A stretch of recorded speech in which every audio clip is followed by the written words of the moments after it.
Hello and welcome to New 332, Psychotherapies and Buddhisms. Nominally this is the lecture for April 5th. As everybody said, my schedule has been exceptionally cluttered, and all the more so with the various slowdowns, obviously, that are caused by lockdown and stay-at-home order and hospital legs and so on and so forth. But here we are.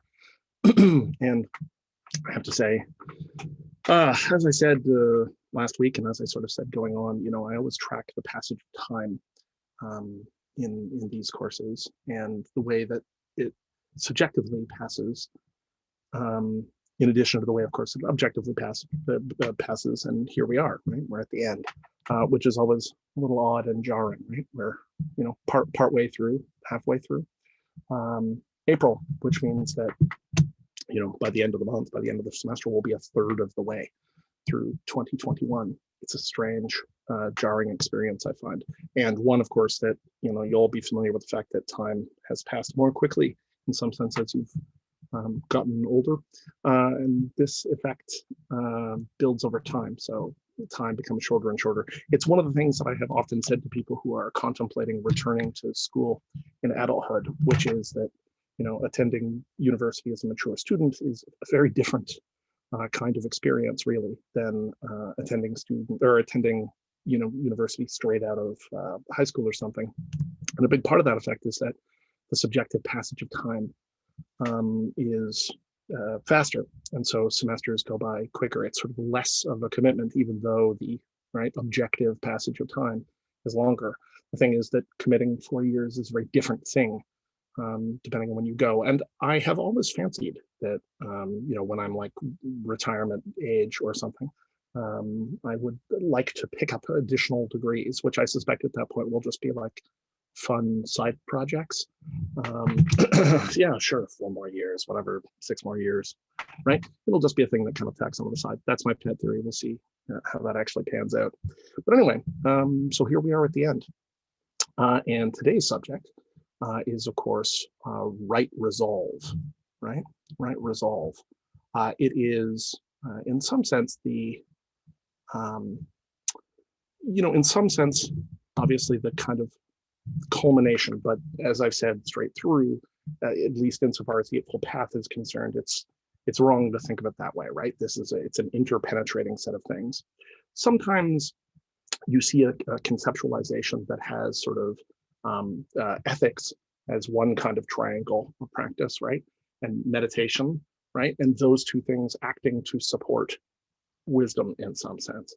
But really, of course, it's an interpenetrating set of practices, hence the wheel. Nevertheless, right, wisdom obviously leads into successful practice, and it also produces successful practice, right? If to the extent that you're connecting with the wisdom, it's easier for you to connect to the practices. But it is in some sense also, right, the sort of operant state that you're looking for, right, in the world is to behave more wisely. And so part of the question that we sort of come up against when we're investigating this sort of thing is the question of, well, what is wisdom, right? Now, there are a number of courses at the university and within this program that are more specialized on that particular question. I highly recommend Michelle Ferrari's course on this, which is on the sort of science of wisdom. That's really Michelle's specialization. And what's interesting in particular about that field is that a lot of the time I find that when you're sort of having a casual conversation with somebody, the idea that there is in fact a science of wisdom, right, as nascent as it may be, comes as something of a surprise to people.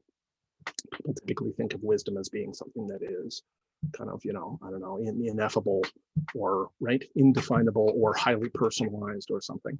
And one of the interesting things that we see actually in studies of wisdom, right, which are sort of large intercultural studies where you're looking at people's conceptions of wisdom, in lots of different cultures and doing, right, qualitative analysis, right, thematic analysis, is there is actually a relatively high degree of convergence on traits that people culturally consider wise, right? So, when we think about somebody being wise, and I sort of tagged on this when we were talking about insight last week, one of the interesting points here is that, we might think that somebody is, wise, but not particularly artistic or something, right? We might think of them as, wise, but not especially, talkative or something. But the idea that somebody is wise and not necessarily insightful seems like sort of a bizarre contradiction in terms. And certainly in Michelle's work, in John Vervaeke's work, in the work of a number of my other colleagues, because I do work in this field also, that's something of a kind of baseline assumption that we're operating from. The field, incidentally, is sociology. And like I said, I highly recommend Michelle's half course. I also recommend within the program, John's course on cognitive science in Buddhism, which does, I think, a very good job of sort of moving outside some of the sort of standard schemas that we consider for the question of what wisdom is, right? And where wisdom fits into our society and how we might go about credibly obtaining it. Now, one of the best conceptualizations that I've seen come out of that cognitive science analysis, which I think is very useful, interjects the concept of sort of between, right, of rationality, okay, and it builds off intelligence. So, let's talk a little bit about intelligence quickly. Intelligence, it's hard to find a concept actually that's more kind of culturally fraught than intelligence, in my experience. There are a few things, right? Attractiveness is one of these things that's a bit culturally fraught, but intelligence is really culturally fraught. We have the notion that intelligence is tied in as kind of a moral quality. So, when I was young, when I was growing up, my family places a real premium on intelligence. My family is I would say quite bright, and being intelligent people, right? One of the harshest things you could say, sort of in my family, if you were looking to, right, get gruff with somebody, is like, don't be stupid, right? And this idea of being stupid or intelligence, right, generally speaking, being a quality, it's a pretty powerful determinant within my family culture. And it's something that I grew up with, I think, a lot of funny fixed ideas around that have changed over time. So, I did very well in school as a kid, right, by sort of testing measures or something. I do those tests very well. And that early on, right, participation in gifted programs and that kind of thing, gave me a certain kind of idea around things that it was, a moral quality. And that's a double-edged sword, because on one hand, I sort of grew up with this idea that I had intelligence and possibly above average intelligence, right? But at the same time, that's not the sort of thing that you're supposed to say, right? It's in a sense, it's a little bit, it's like culturally forbidden, right? In a way, like, believing that you are, say, more attractive, physically attractive than other people. Now, granted, right, physical attractiveness is the sort of thing that we look to conceit. Of course, it is the case that some people are generally acknowledged to be more physically attractive, and right, beauty is in the eye of the beholder. Personality, of course, is obviously a huge determinant, et cetera, et cetera, et cetera. But the idea that some people are blessed with particularly symmetrical features, et cetera, is the sort of thing that, like, we're sort of squirrely about. People who are indeed attractive are not supposed to acknowledge that. And likewise, people who are intelligent are supposed to sort of hedge that off in various ways.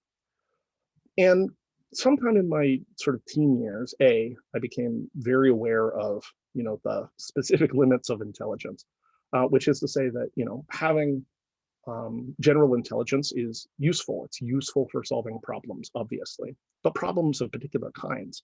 It does not necessarily assist in every form of problem, right? Training is required, practice is required, right? Hard work is required. There are other traits that are very strong determinants, right? There's replication crisis issues around things like self-regulation and how that interacts with socioeconomic status, obviously, and things like that. But nevertheless, right, it's clearly the case that intelligence really does assist in problem solving, and that there are some differences. But this sort of moral quality of people being good on the basis of intelligence was what I started to challenge in my teen years. And so rather than looking at it in the way that I had looked at it, I began to look at it in terms of height, right? So height is, of course, a property that we don't really have much control over. It's genetic, and it's to some extent environmental, right? Dietary factors, et cetera, but a lot of it's genetic. How tall you turn out is not something that you probably as a kid had a lot of impact on, right? You didn't choose to be tall or choose to be short. And if you did, you might have been sorely disappointed. We don't see much evidence that you can sort of will yourself into being taller. And, you know, being tall or short is not a moral property, right? You haven't done anything by and large to become tall or short. So intelligence in that sense is, you know, came to seem to me like the ability to get something off a high shelf, right? Very tall people are able to get things off high shelves, right? That's useful. It's sometimes a problem, right, to be very tall. If you're taking I'm not especially tall, but I'm above 6 feet. And, you know, there are lots of times when being tall is actually extremely uncomfortable, right? Taking an airplane flight, for instance, or anything else where there's sort of confined seating. Being in the back of a cab or an Uber. I had to Uber over to the hospital yesterday morning, and, you know, I was in the back of like, I don't know, like a Toyota something, and sort of had my head pressed against the windshield. And I'm not even especially tall, right? Obtaining clothing, if you're very tall, can be a real hassle, right? So there are situational disadvantages, but also you are able to get things off certain kinds of high shelves. That makes you useful. Having a tall person around, that person can get things off high shelves. There are also some games, right, where height becomes a highly relevant feature. So you don't have to be tall to do well in basketball, but it obviously doesn't hurt. Right? Basketball clearly selects, right, to some extent for height. And so being very tall is going to give you certain kinds of advantages, right? You didn't do anything to earn that. It's just a feature being tall or being, you know, whatever your height is. In that framework, when I started to think about it that way, it began to drain out all of its moral quality because it didn't have a lot to say about your quality as a person. It was just a feature.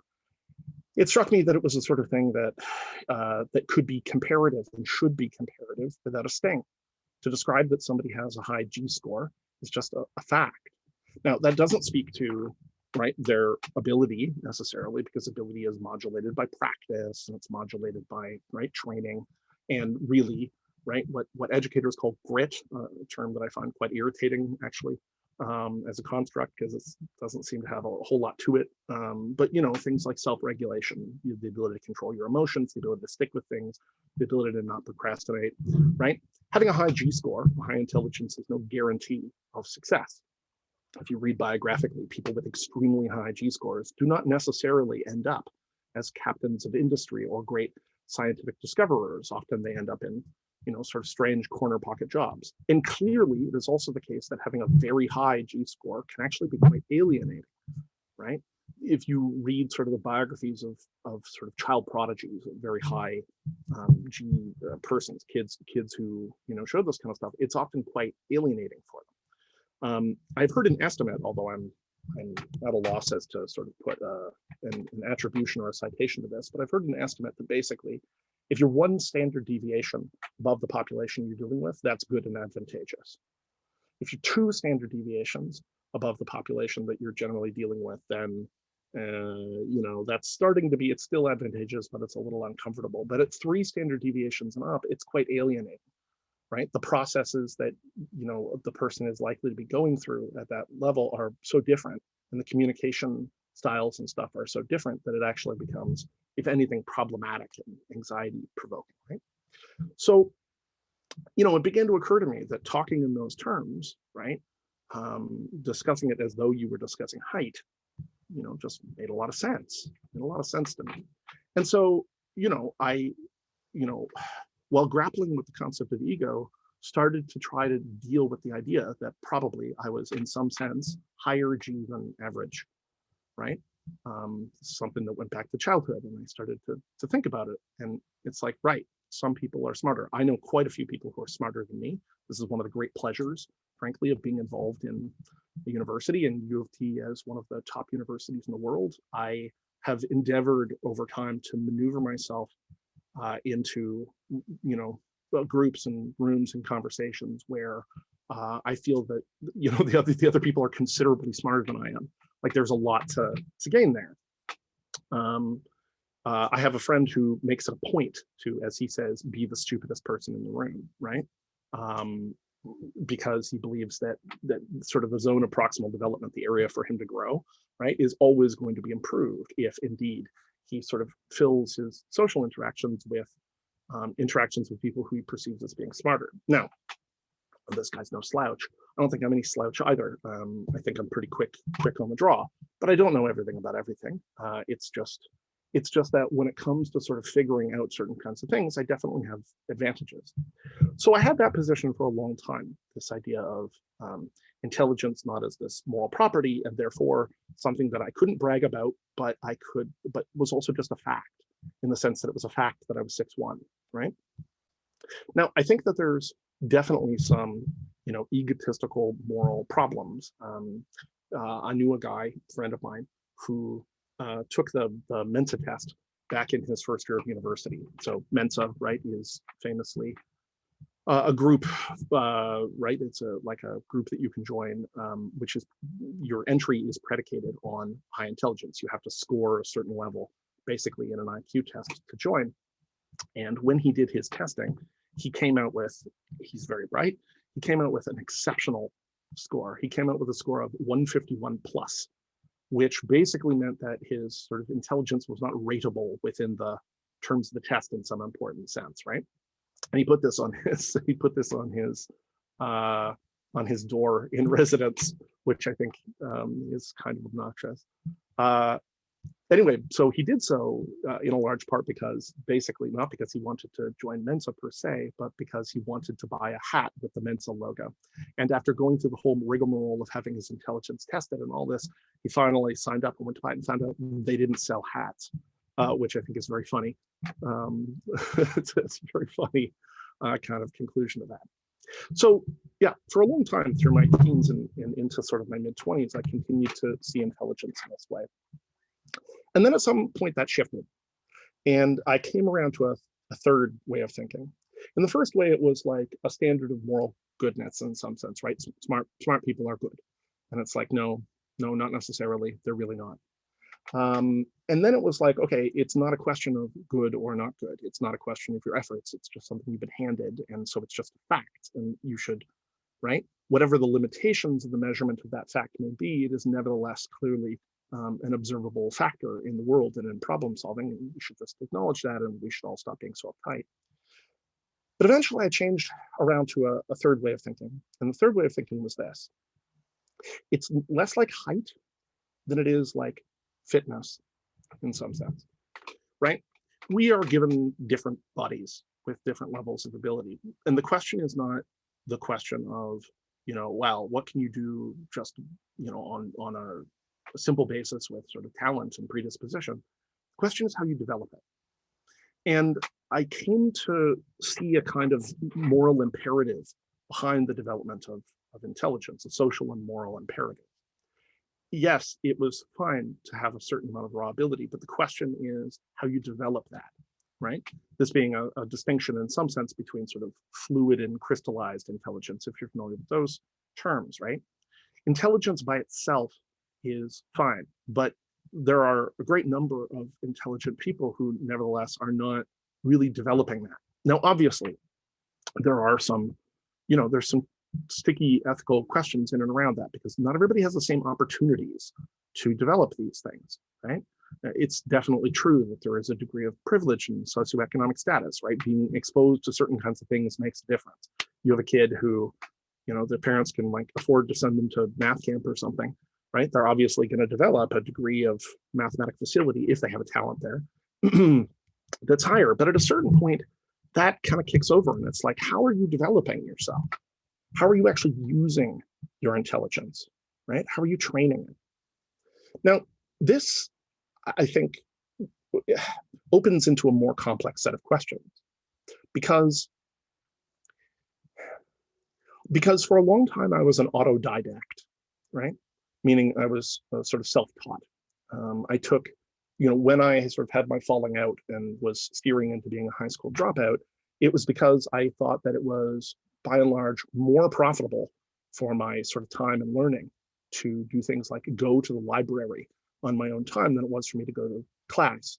I grew up in a small town, and the quality of instruction was pretty uneven in high school. Sometimes it was good, and sometimes it was not good. To give you an idea, there was an instructor in my high school who wasn't a science teacher. I think he was a geography teacher, who at one point was explaining, right, that well, as you know, right, the Earth goes around the sun, right, and this is the cause for seasons. And it turns out that the Earth's orbit is an ellipse, right? It's an ellipse. And so what happens, of course, is that when the Earth gets farther away from the sun, right, we have winter. And when the Earth gets closer to the sun, we have summer, right, because it's warmer. This is not the explanation. It has to do with the tilt of the Earth, and it stays about the same distance. But, sir, is that why we have two summers and two winters a year? And right, just blank, no response, continued on. Now, I've thought about that a lot because obviously that teacher didn't want their authority challenged, and so they went ahead. And I sometimes wonder, did everybody else in that classroom walk away thinking that, right, that when the Earth gets closer to the sun, we have summer, and when it's further away, we have winter? I wonder. But this was among sort of many experiences that I had that made me conclude that formalized schooling, at least in that setting, was less worthwhile than being an autodidact, being self-taught, right? So I read a lot. I read a lot of books. I didn't read fiction really at all until I was about 12, but I read nonfiction like absolutely voraciously. And, access to information is good. You can learn a lot that way, but being an autodidact definitely has some problems. Growing up in a pre-internet era, as I did, the internet existed, but the World Wide Web was not really widely available until I was sort of in my late teens, early 20s, really, even. Contemporaries of mine and I have often joked that, man, if we had had access to the internet, we would be, world's leading expert on whatever. But I'm honest about this, and I said, no, if I had had access to the internet, I just would have had much more information on the things that I was intensely interested in as a child.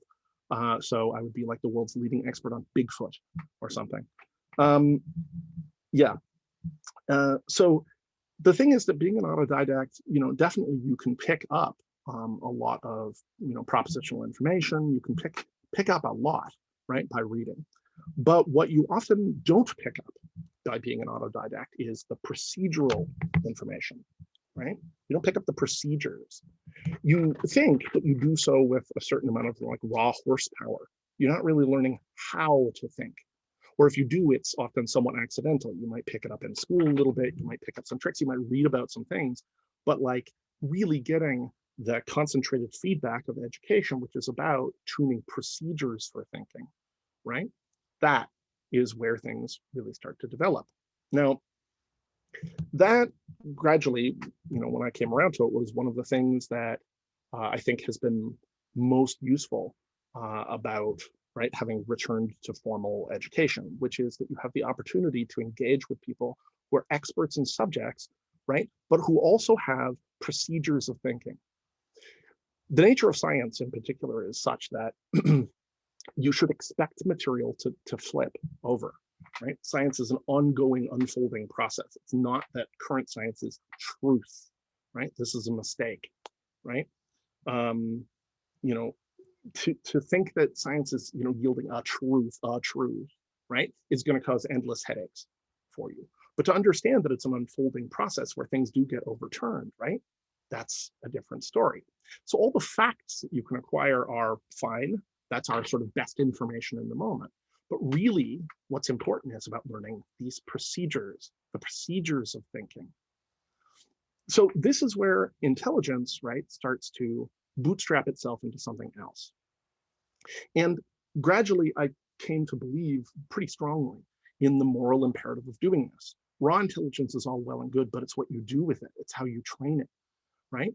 And there is, in fact, I believe, a moral social imperative to do so, right? I believe that people have a moral social imperative to sort of develop their gifts within the best of their ability, right? Within the best of their ability and the best of their circumstance, both for themselves and for the people around them, right? We sort of owe it to each other to give our best.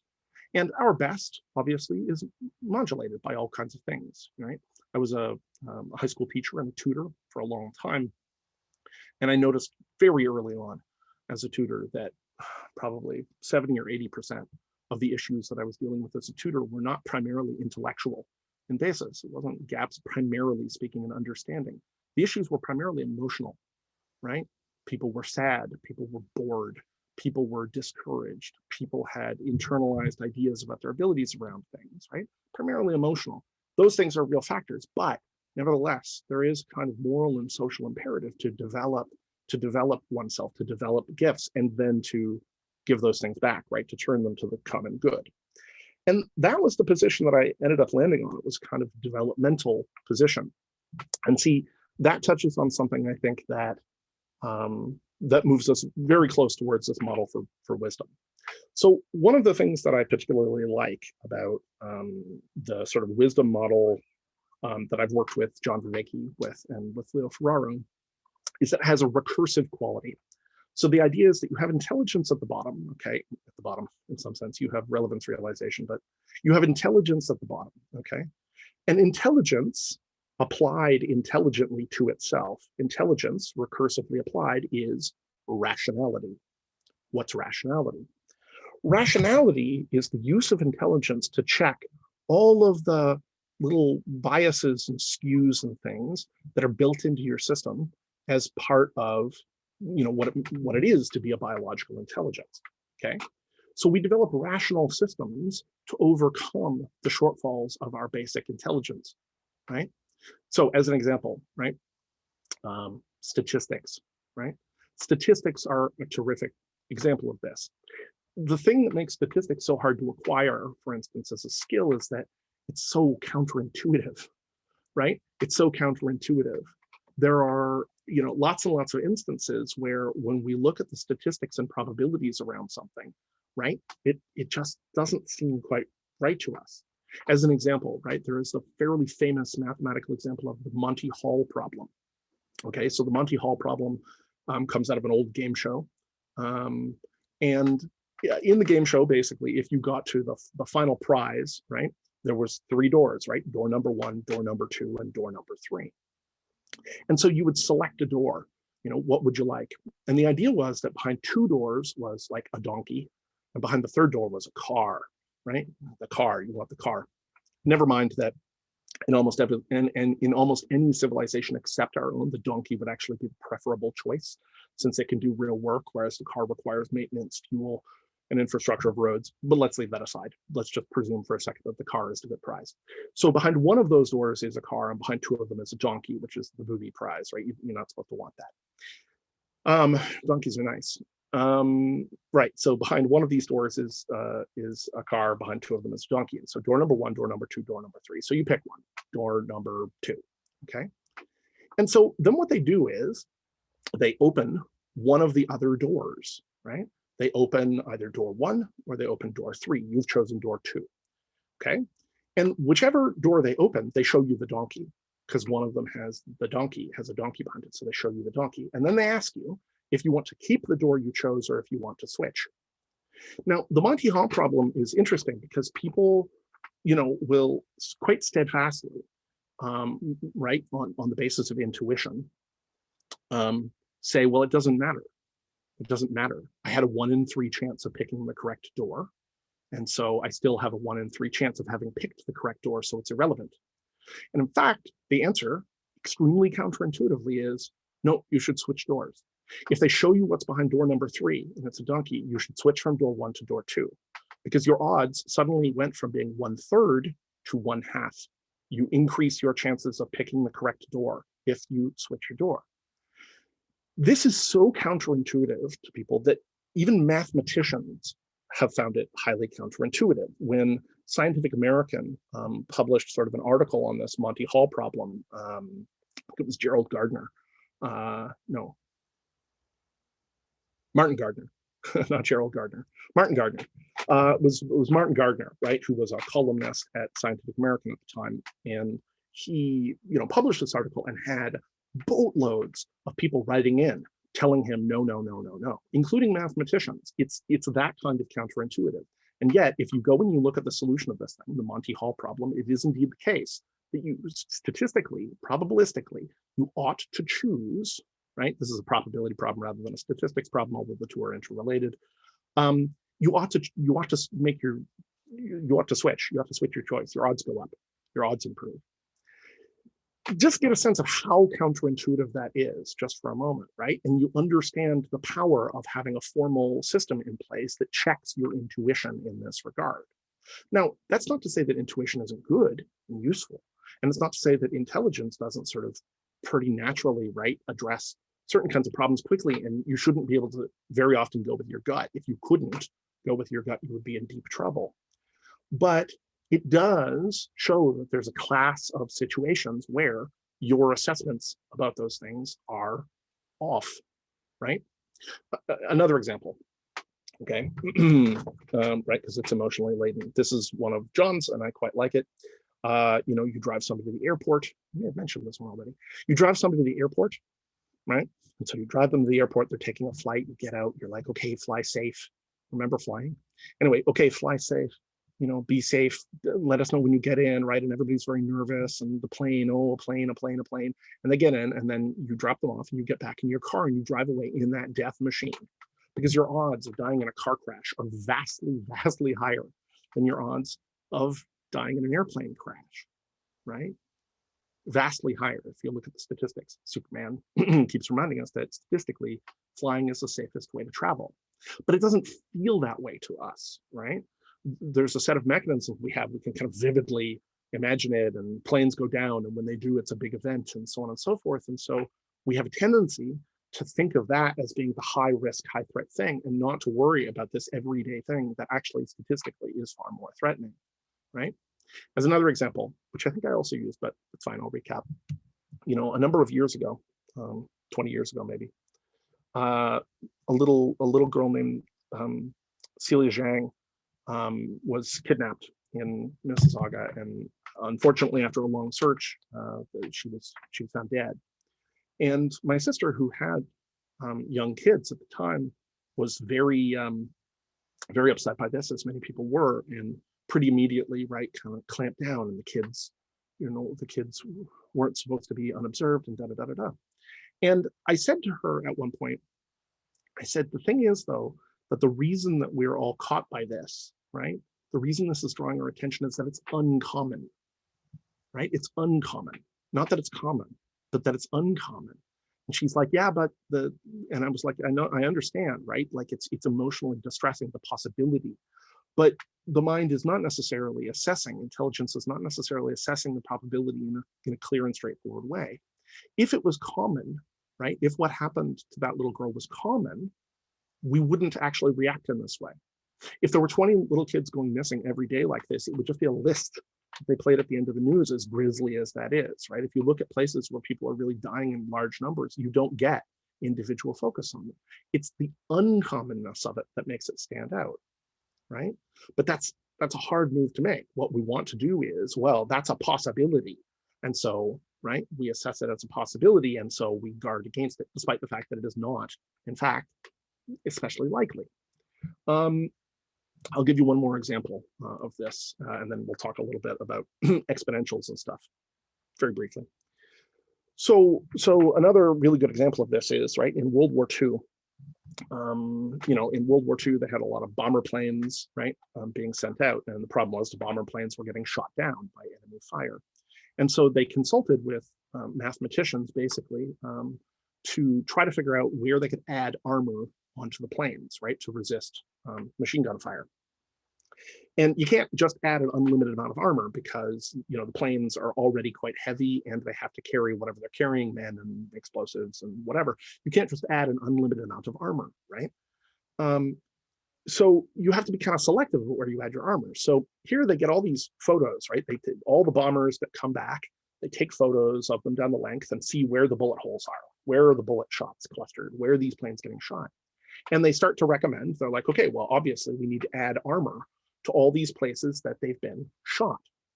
And finally, these mathematicians who are, I forget what their formal title is, but you can think of them as the Department of War Math, right? Come in and say, no, no, no, you've got it backwards. You should add armor to all the places on the plane that don't have bullet holes. And it's like, wait, what?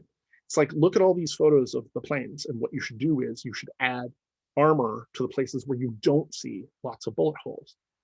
Now that's counterintuitive, right? But why? Because the answer is that the planes that did take a lot of bullet holes in those areas didn't come back, right? The ones that took bullet holes in those areas and came back, landed, and could be photographed, survived those bullet shots. That's where you don't need armor. They survived those shots. The ones that got shot in those places, right? The ones that got shot in the places that, right, that went down, that's where you need armor. It's a complete reversal, right? And this is very counterintuitive to us. Okay. So, you know, these are sort of numerous examples of where having a formal system of rationality jumps over, right, the core biases that tend to affect us in terms of intelligence. Rationality is a way of overcoming these things, right? So, you know, generally speaking, for instance, I don't really have any interest in gambling, and part of this is a statistical analysis, right? It's like I'm more likely to be hit by lightning than I am to win the lottery. Now, that said, in the last 5 years, I know 2 people who have won a substantial sum in the lottery. And so that suddenly, right, it's like, oh, it's possible, says my mind. And likewise, I know some very intelligent people who do buy lottery tickets on the basis that, well, the cost of purchasing one is very low. And if you don't play, you can't win, which is also sort of true. But, right, like sinking a lot of money into lottery tickets if you don't have a lot of money represents probably a very poor use of your resources because your odds of winning are so low, right? Again, this is the kind of thing, right? Gambling, it's the same thing. If you look at, you know, gambling in casinos, you know, everybody believes that they have a system where there's hot tables or whatever there is. And if you're just going in to like burn some money on the up and down, okay, fine. It doesn't have any appeal to me, but for some people it does. But the point is that the whole system of a casino is basically a weighted probabilistic machine designed to skim money consistently off the top for the house, right?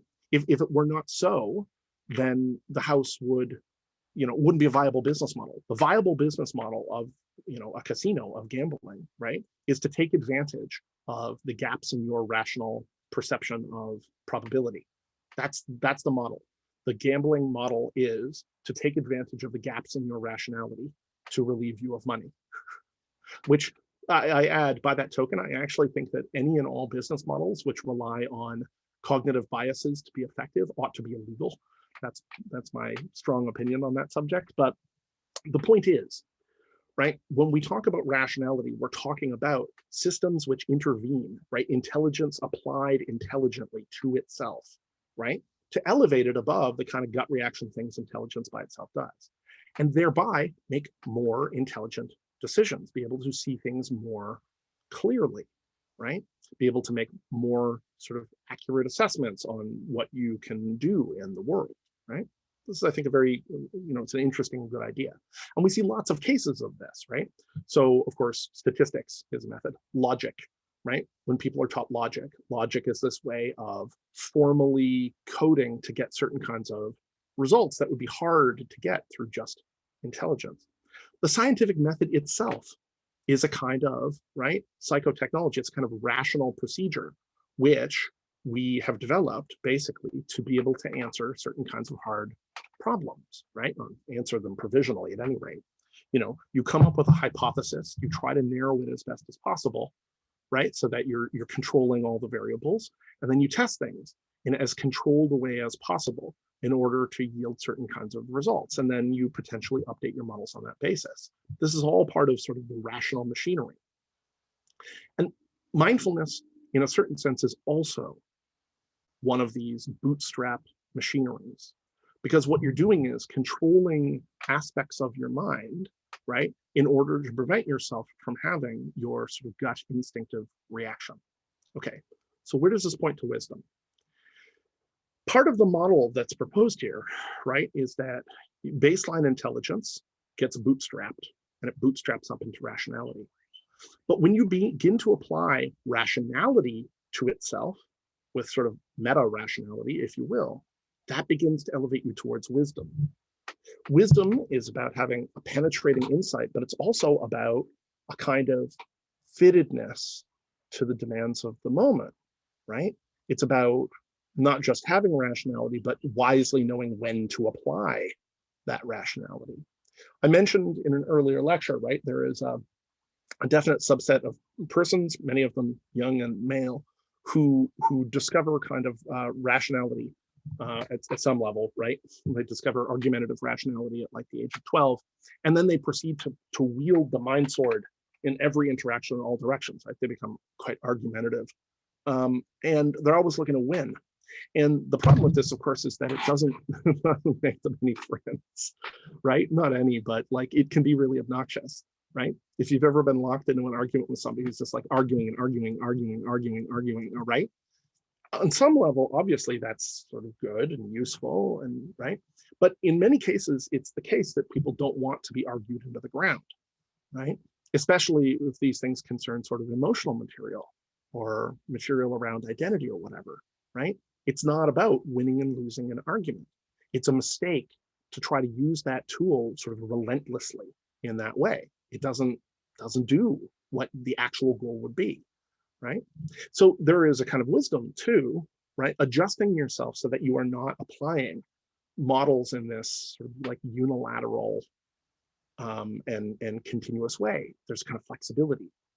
Okay, so this begins to unpack, I think, a little bit what I mean when I'm talking about wisdom. Because what's wisdom? Wisdom has something to do with insight. You have to be able to obviously, to some extent, learn how to cut through illusion. This is central to Buddhism, right? You have to learn how to cut through illusion. And what does it mean to cut through illusion? Well, if you take sort of the central ideas in Buddhism and you start trying to cut through in this way, impermanence is a very hard thing to cut through, right? We have a tendency to naturally drift through our own biases, right? Normalcy bias, right? The way things are is the way they will be, or right? This is obviously, right, something of a cognitive block. So like, for instance, the pandemic has been an excellent example of this. People keep waiting for things to go back to normal. And I think things are shortly probably going to return to something much closer to what we've been used to in the last few years than they have been for the last year and a half. But that's not the point. The idea that what things were like 3 years ago was normal, right, ignores all of the rest of the world and history. Things have not been like this for all the time. It's not that this is the natural state of things that things revert to, right? That's normalcy bias. The idea that the way that how you're used to it is how it is, right? But we know that that's not true, right? If we study history and if we study emotional things, like things change, often pretty radically, right? Likewise, we ourselves change. So if you consider the end of history illusion, where if you ask somebody at any age to estimate how much change they've had in the last 10 years, they can gauge it pretty accurately. But if you ask them to gauge how much change they are likely to go through as a person in the next 10 years, they will radically underestimate it. And they will continue to do so even if you ask them every 5 years or 10 years or something, right? You can continue to go down the line and they will continue to make that assessment. There is always this idea that we're kind of almost done. The current formulation of our personality is almost done. We're maybe just going to be like a little fitter, make a little bit more money, and maybe have better relationships. But like the core of who we are is fairly stable. That's quite common. And yet we also know that it's not the case. People change. They change considerably. So all of these things are kind of like inertia within our psyche, and cutting through that is part of the essence of impermanence, recognizing that things are not necessarily going to be the way that they are, right? That things are going to change. This moreover goes to the point of like, at the far end, addressing questions around, death and aging, right? It can be extremely, extremely hard for people to wrap their heads around this idea. And like the same is true of the world, right? The current international order, such as it is not permanent, Canada is not an entity that will last forever. The United States is not an entity that will last forever. China is not an entity that will last forever, right? These things will last as long as they will last, and then they will be gone. They will be called something else. Human beings, quite likely, are not something that will last forever. Maybe they will, right? There are people definitely in kind of the technological singularitarian movements who think that, you know, we're on a, you know, a transcendent technological path, and that's going to lead to immortality. Maybe. There are some interesting reasons to think that might happen, but, you know, it's not necessarily given by any stretch, and even still probably isn't permanent. It's not forever. It's just longer. Nothing lasts forever. Nothing.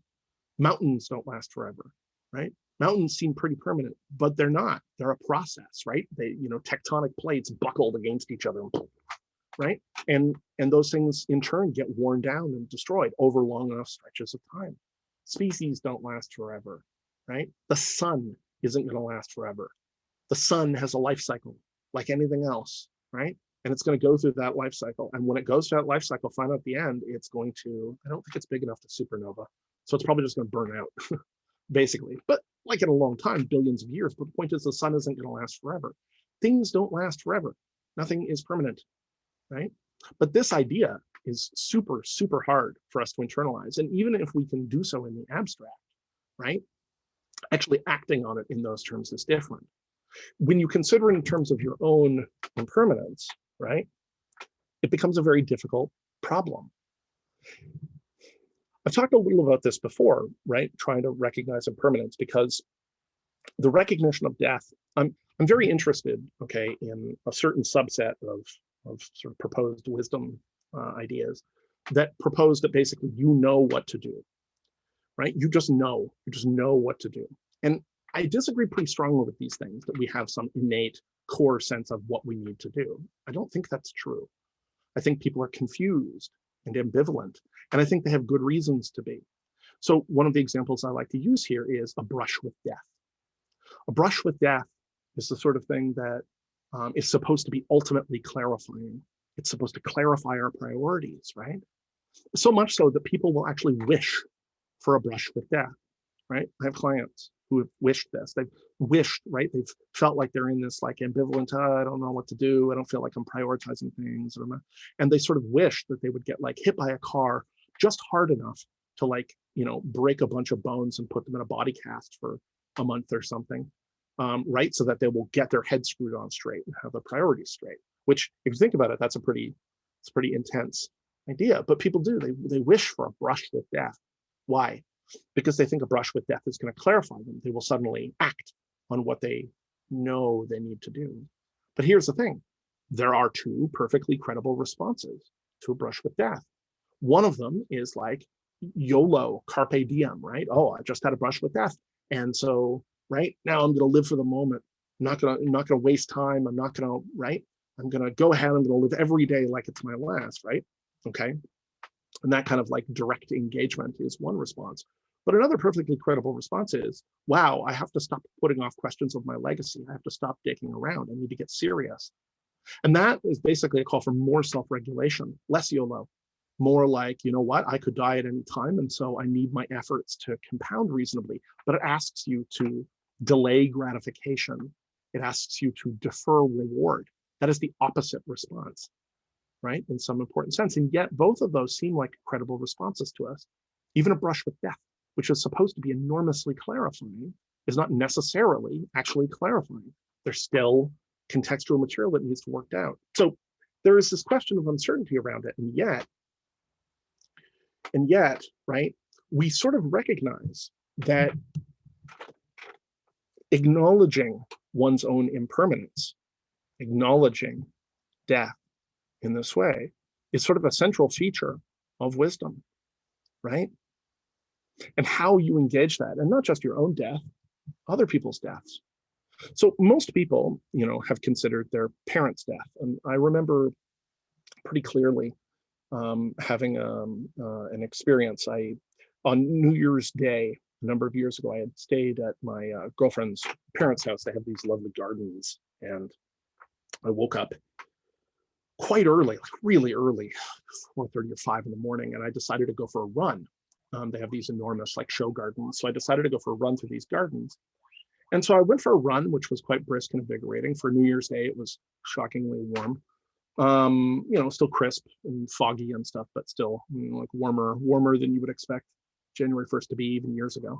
It's 15 years ago, maybe. So I went for a run, and finally I stopped by like like a fenced in area where there was sheep. And so I was just watching the sheep in the field, and the sun was starting to come up and whatever. And all of a sudden I had this really striking existential moment. And very briefly, I paused on the idea of death, and I paused on the idea of the death of my parents, right? Which is a painful idea.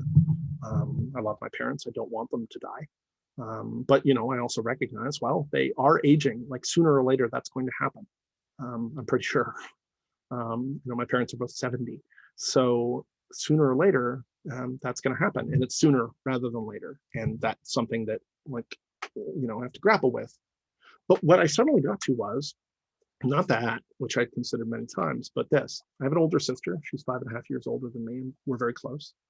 And I suddenly realized that unless we both, died at the same time in some, car accident or less likely plane accident or something, unless we died at the same time, basically, then one of us was going to die first. And so one of us was going to attend the other one's funeral. Either my sister would attend my funeral, likely, or I would attend her funeral. That idea, right, had just never occurred to me, just never dawned on me for some reason. I'd thought about my parents' death, but I'd never thought about my sister's death, right? That there was a time when either I would be gone and she would come to my funeral, or she would be gone and I would go to hers. This was so painful to me in the moment. I wept. I wept. It's by myself, but I just wept. It really, really hit me hard. And like the thing is, I had a lot of death growing up. Both my girlfriend's parents died when I was in high school. My favorite aunt died when I was like 19, like much too young in all cases. I had a friend complete suicide. I had a lot of death early on. And it, without question, it curved my view on things. I moved much more towards the YOLO side. Encountering all that death really moved me into a kind of, I'm never going to do anything I don't like ever again. Like I could die tomorrow. So why am I wasting time doing a bunch of stuff I don't like? And in a way, it's funny, but I came to eventually to feel that had curved me too far, right? It curved me too far into the immediacy of the moment, and I wasn't considering longer range goals enough. This was one of the things that I eventually had to grapple with when I decided to sort of go in for the longer haul of, developing a professional career. And well, here I am, such as it is, right? I had to stop thinking about the immediacy of things and think about the longer range. But I had to do so without losing sight of the fact that, like, it is true. I'm going to die. You're going to die. Everybody you know is going to die, pretty likely, right? Because that's how it is. So there's a wisdom to come through to that, and it's hard. If you think about that kind of thing, it's hard, right? That question of impermanence. Likewise, as a second component of wisdom, I've already said, I'm not sort of primarily Buddhist in my orientation. I draw eclectically from Buddhism. In a sense, I am much more oriented into a kind of, cognitive scientific, but really more even a depth psychological framework, a Jungian. I'm a neo-Jungian. And I take all of this as raw material to, conceive my idea of how all this works. But, right, when I consider the concept of sort of emptiness and no self, right, I consider it very much in these terms. And I think that there's a kind of wisdom to recognizing, right, outside the unitive bias, to recognizing that I'm not one person, that I'm a collection of forces and drives and motives. Now, this was not always so, right? Of course, there were long stretches of time where I didn't believe this. And then there were stretches of time where I had encounters, but I had a hard time making sense of them, right? But after quite a bit of work, 25 years, give or take, of work, right? I now have a lot of direct lived experience of the kind of multiplicity of my own mind, right? That there are all these forces and factors. And moreover, not just the fact that I'm multiple and that there's forces and factors, but developing a certain amount of procedural facility in dealing with that, right? Dealing with the parts of myself, in befriending the parts of myself. Some of it is about a sort of I think, a fairly wry, good humor attitude towards these aspects of my mind, generally speaking. So, the longer I've done this kind of work, introspective work and inner work, the more I become aware of all these funny little side streams that operate. As a clinician, I'm especially aware of it because I have these sort of background processes, and they're not quite intuition exactly, but I'll have these background processes that are running when I'm speaking with somebody, right? And so I'm focused on what they're saying, but part of my attention is able to pick up these little streams, which are like commentaries, right? Some separate part of my mind, which is playing a song or showing me an image or, mentioning an idea. And once upon a time, I didn't even notice those things. Then I noticed them and I ignored them. But now I notice them, and very often what I do is I bring them into the conversation. I'm like, I keep having this image, right? I keep thinking of this song, right? There's some piece of my mind that is commenting on what's happening. You've maybe had this experience where, you've realized that the iPod in your mind has started playing a song in response to something. And if you pay attention to that long enough, my experience of it is that sometimes it just sort of misheard what just got said. And so it's pattern finding a song that's sort of close to what was said. So, somebody is talking about, I don't know, tainted milk, and all of a sudden the song Tainted Love by Soft Cell starts playing. And so, the response that I often have to that is like, yeah, I know somebody said tainted, I get it. I know that one, says the iPod in your mind. But sometimes it's a real comment. It's a deeper comment on something situational, right? It's happening outside my core awareness. And at one time, I didn't notice it at all. And then I noticed it and disregarded it. And now I notice it and I take it under advisement. This is the kind of general attitude that I've developed to many of the parts of my mind. I take it under advisement. And I do not assume that parts of my mind are out to get me, which is how it felt for a long time. This is sort of central to depth work, right? They are trying to help. That's my assumption. I treat them charitably and compassionately. I treat them, the pieces of myself, charitably and compassionately, even when they do things that are frankly annoying and antisocial, right? Even when they get in my way. In a way, they're being my best friends, right? They're telling me the things about the situation that the rest of my mind really doesn't want to hear. They're not on the same page necessarily. And so again, I take what they have to say under advisement, but I don't shun them and I don't exile them. And I don't deride them and I don't scream at them. I don't hate them, right? I invite them back to the table.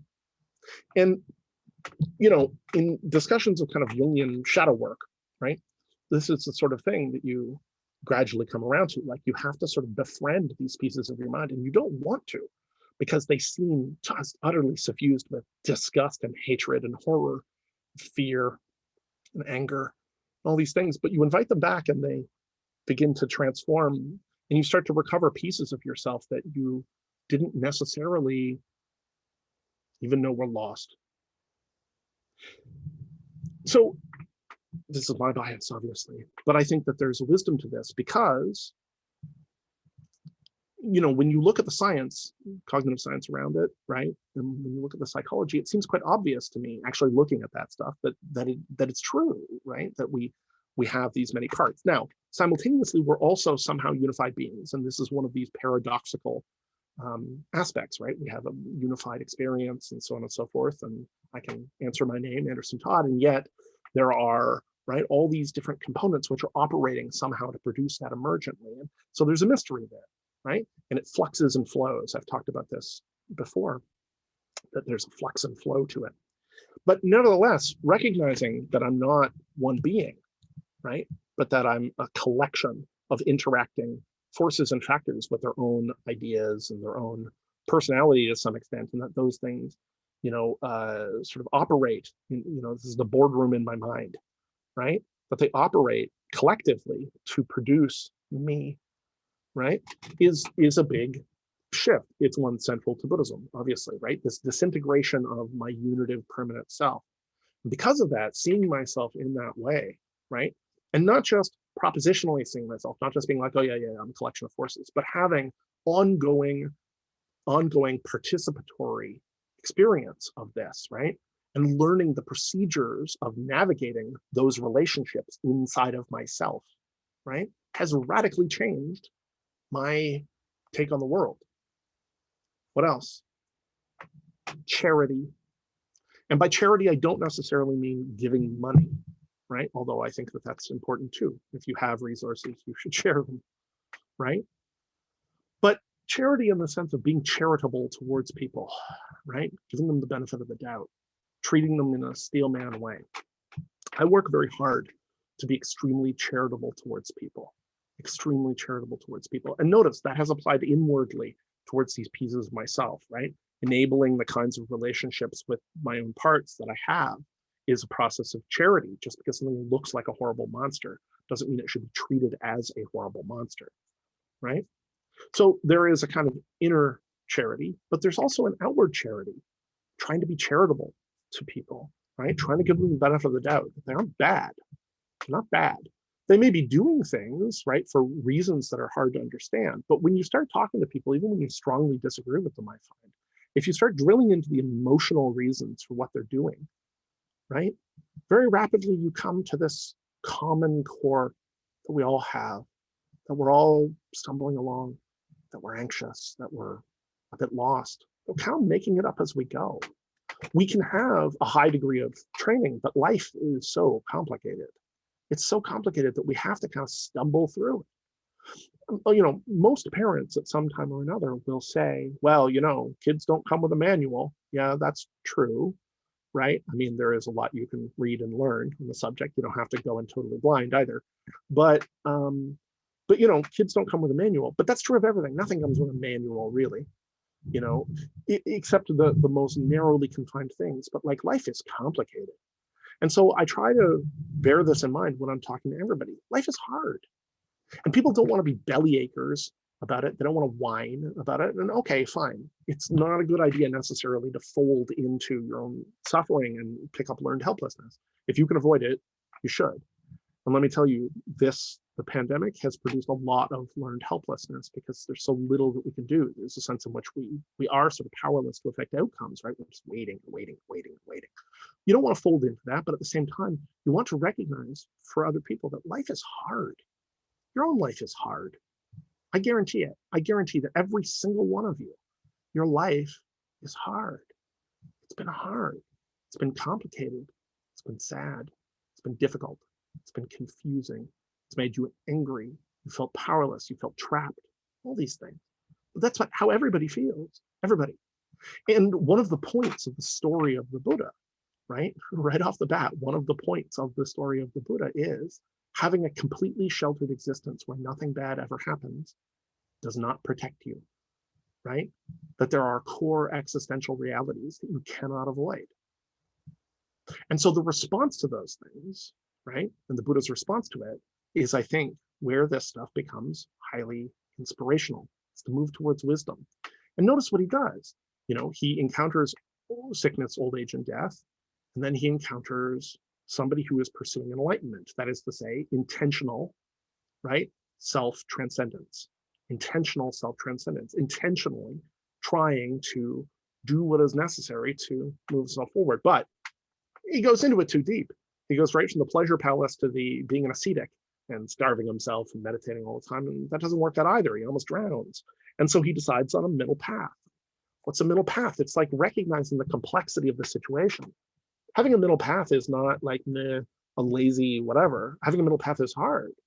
But also a middle path integrates these different aspects. It balances. And it does so with its eye on a particular kind of star. And the star is wisdom, right? Compassion, insight, right? These are things worth having. So the ethical components of all of this right, are a kind of pole star. If you're caught up in revenge, it's very hard, frankly, to settle yourself out, right? It's too attached. If you're caught up in greed or endless lust or whatever, right? That's not to say that you can't enjoy things, right? Obviously, right? Greed doesn't have to be greed. It doesn't have to be endlessly avaricious for you to enjoy a nicely made thing.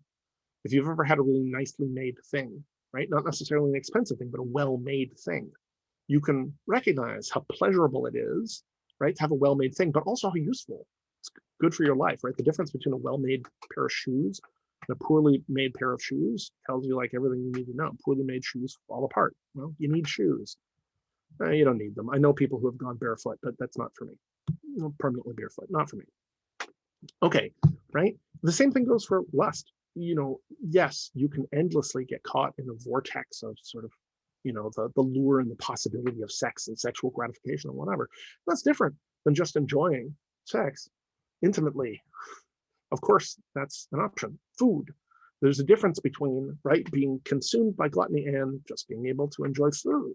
And not just for sustenance, right? It doesn't all have to be like drinking pancake batter for complete nutritional whatever, right? A la Soylent. You can enjoy food, but without it being sort of opulent, whatever, right?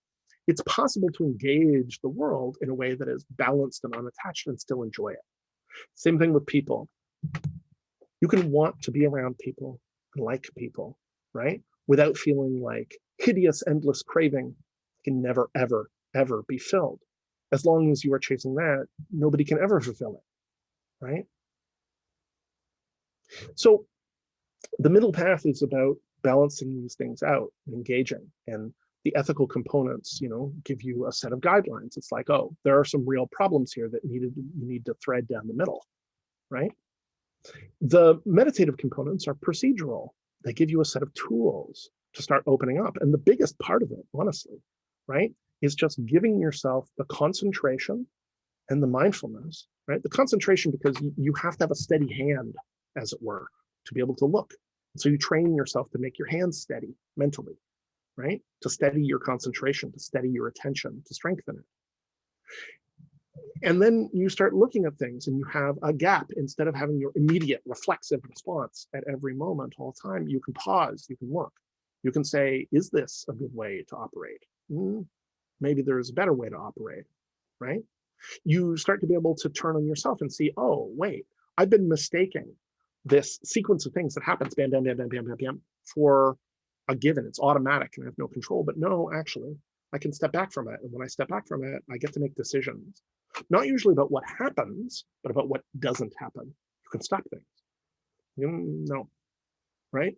Something comes up, you're like, you know what? I've done it this way before and it was not good. It wasn't good for them, wasn't good for me. I'm not going to do that.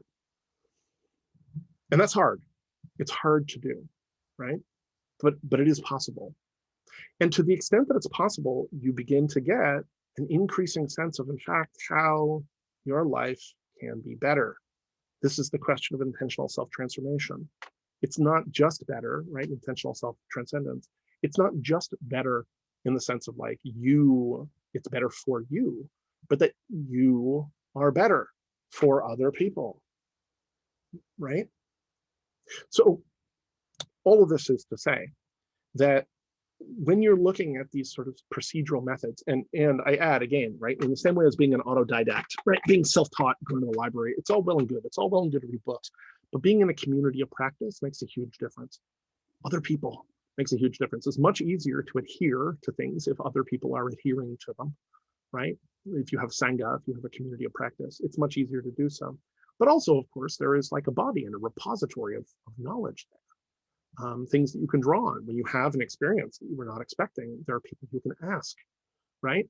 When you're faltering in your commitments, you can talk to people about it. And that is huge, but also the effects of it cascade through that, right? The thing is that, changing yourself in this sense is not just good for you. It's good for the other people around you, which therefore is good for everyone. We have a kind of naive model of like a pay it forward sort of thing, right? It's like, if you improve somebody else's day, maybe they're a little happier and they improve somebody else's day and it cascades. And On one hand, it's easy sometimes to feel, I think, that when you're engaging the world in that way, am I being a sucker? Am I being a sucker? Why am I the one who's bending over everybody else as being a selfish asshole, right? But see, this is, I think, the wrong way to look at it. It's the same thing as the question of like charitable giving, like actual donations, right? We think, of course, that we're going to be a sucker when we help somebody, but that's not what it feels like. It feels good. It makes us feel good to do it, and it helps them. I remember, as a much younger man, my mom, I think, gave me $20 or something. That was pretty poor. And as we were walking, there was a homeless guy who asked for money, and so I gave him the $20. And the person I was with was like, "Isn't that your like last $20?" And I was like, "Yeah, but he needs it more than I do. Like, I'm not going to starve. I could stand to starve maybe a little bit. I'm not going to starve. I'm just not going to. You know what I mean? But he's in a really tight spot." And my friend was like, "Yeah, but aren't you worried that he's just going to like spend it on booze or something?" And to which my response was, "Well, I don't know. If I was him, I might spend it on booze too. You know." So I don't want to judge. If that's what he wants to spend it on, that's what he wants to spend it on. Like his situation is hard. If you've spent time with homeless people, you're sort of aware it's not easy. It's not easy. And the same goes sort of generally. Like it feels good. It feels good to give. It feels good to help people. This is, I think, one of the central secrets I add to coming into the helping professions. It's both. It's helpful to walk with people. You can't fix them. That's a mistake. You can't fix them, but you can be there with them. You can connect to them, and that makes a huge difference. Just to have somebody there to connect to. And if you do have things to say, right, insights on their situation that they may be able to take up and use to, change where they're at or what they're doing, great. And if you do have techniques that you can share, right, that might help them look at their own situation and change what's going on, change the way they feel, and so on and so forth, great, right? But in the very process of doing that, you're also changing yourself. It's a relationship. You change yourself. Being in the helping professions is actually a profound forum for self-transformation, right? Intentional self-transformation. You are, generally speaking, engaged in the work at the same time, or at least, that's, I think, how many people, many clinicians look at it. It's how I look at it. Doing the work with other people has the effect of producing that work myself or practicing those techniques. Those techniques come around to me too. It's weird. I mean, it's, obviously you're focused on somebody else's issues, primarily speaking. So you wouldn't think of it as your own therapy, but of course it does have that kind of effect. You're also working on yourself. You're doing inner work with yourself in the process of working with them. And this is the thing, it's transformative. If you help them, right, who do they help potentially? And who does that help potentially, right? There is kind of a cascade that happens. Now, I want to say, right, there's always, I think, a question about, like what level your efforts should be placed. And there have been many times in my life when I've sort of wanted to go with larger efforts. It's like, well, it's like, maybe there's something I could do. Maybe there's some contribution I can make to science or some contribution I can make to society that's bigger. And, I still like to work on things to that extent. I still like to work on larger things. But you kind of can't get away at some level, in my experience, from just the one-on-one, the direct and personal experience of people. Because, right, as per the Solomon effect, it's much easier to see these things in another person than it is to see in yourself. And if you generalize it backwards, you learn. You watch the way their mind moves, you see how your mind moves. You watch the way that they're stuck on ideas of permanence, and you realize the way that you are stuck on ideas of permanence, right? And gradually, as people start to shift themselves, right, so they start to bootstrap themselves into rationality, perhaps, and then bootstrap themselves further up into wisdom, right? Learn how to sort of tame and, right, tame the wilder aspects of their mind, but more than tame, bring everything into the table, right? Bring their mind into the table and form new relations to the world, right? Start to do this, and as you help other people on their attempts to do so, you learn a great deal about how you yourself can do so. So that seems like a pretty ready ending in a sense. I obviously am doing this somewhat belatedly, and I had in mind, of course, to release 2 final videos as I have done for every other week, but I think actually I'm going to go with 1 final video. We've sort of woven the themes back and forth, and maybe that's appropriate actually for the final class. I'm gonna go with a note of Taoist spontaneity on this also, because I recognize how hideously late everything is. My guinea pigs apparently think that's hilarious. So we started with this notion, right, of intentional self-transformation and intentional self-transcendence. And Buddhism offers a particular kind of path in that direction. And Western psychology, right, offers a particular kind of path. And there are many Buddhisms and many psychologies. And I would encourage all of you to go and investigate these things. Follow what interests you. There's so much in here, right? There's so much in this field and so much really interesting stuff. Don't just stick with the surface. If there's something that interests you, like, chase after it, because everyone needs help. And if there is sort of one thing to be gained, it's like, right, we can transform ourselves and we can assist other people as they transform. And together we can transform, we can become different, right?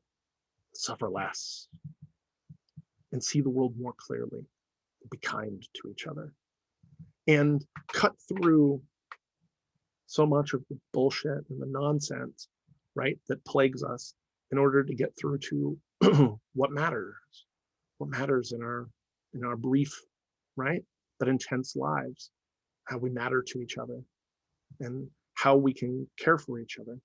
And that's hard work, and it's not for everybody, right? Some people, the emotional stress of it, it's too much. And some people at certain points in their life, it's too much.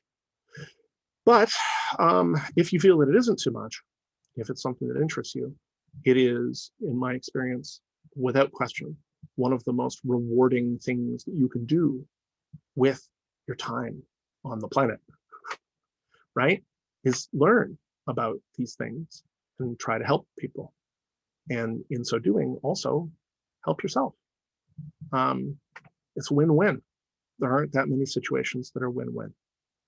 So I think that sort of neatly ties things around. I don't know that I necessarily need to provide a final therapeutic technique or a final meditation, so much as to say that, like, the labels that we place on things are somewhat arbitrary. It's just a basket of different techniques. It's important to learn the labels because, people need that stuff. In the same ways, it's important to learn citations because we need a way to reference and social systems and structures, and this is all school.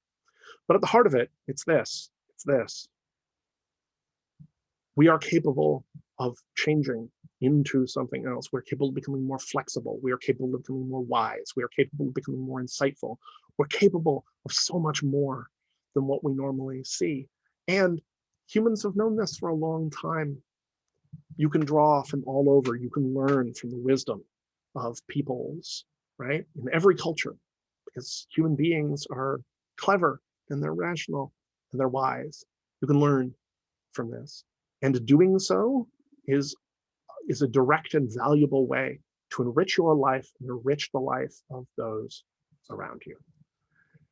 And that, I would say, is the core thesis for the course. I was going to give one. So with that in mind, I do apologize, as I said, for the lateness. I hope everybody is doing well as the semester winds down. I know how stressful this all is. And having, sort of personally had a wrench thrown in the works for myself, I'm even more sympathetic, obviously, to the various wrenches that people are dealing with. I know this is a stressful time for people. But I also hope that you're engaging the material and feeling good, and that you're looking forward to warmer weather in summer and the possibility of being able to congregate as human beings. Yeah, and I hope in the end that you got something useful out of this course, something you can take forward, and not just for an academic credit, in a list of credits, but something you can reasonably take forward and apply into your life. that, you know, if that happens for even a small number of people, then I will take this as successful if you've taken something away. So it has been a pleasure to teach the course, and I hope everybody is well, and I hope to see and meet some of you in person once things thaw out. But meanwhile, I have open conversation for office hours tomorrow. I am, of course, available by message as required. But otherwise, I hope everybody has a lovely summer. And for some of you, I will see you in September. Take care.